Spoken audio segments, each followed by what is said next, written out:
केंद्रीय सरकारी कर्मचाऱ्यांसाठी एक मोठी बातमी आहे। केंद्रीय सरकारी कर्मचाऱ्यांसाठी केंद्र सरकारने युनिफाईड पेन्शन स्कीमची घोषणा केली आहे। केंद्र सरकारच्या 23 लाख कर्मचाऱ्यांना या योजनेचा फायदा होणार आहे। या पेन्शन योजनेमध्ये कर्मचाऱ्यांना वेतनाच्या खात्रीशीर 50% पेन्शन मिळणार आहे, मात्र त्यासाठी किमान 25 वर्षांच्या सेवेची अट असणार आहे। नेमकी ही युनिफाईड पेन्शन स्कीम काय आहे त्यावर एक नजर टाकूया।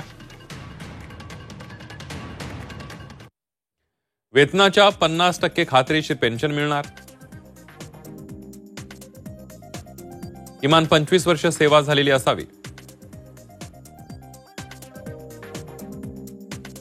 नोकरीच्या शेवटच्या 12 महिन्यांच्या सरासरी पगाराच्या किमान 50% रक्कम पेन्शन म्हणून देण्यात येणार।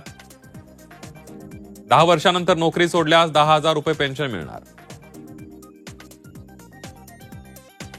निवृत्ती वेतनधारकाचा मृत्यू झाल्यास कुटुंबाला पेन्शनपैकी 60% रक्कम मिळणार। 23 लाख कर्मचाऱ्यांना या योजनेचा फायदा होणार। एनपीएस किंवा यूपीएस पैकी एक पेन्शन योजना निवडता येणार।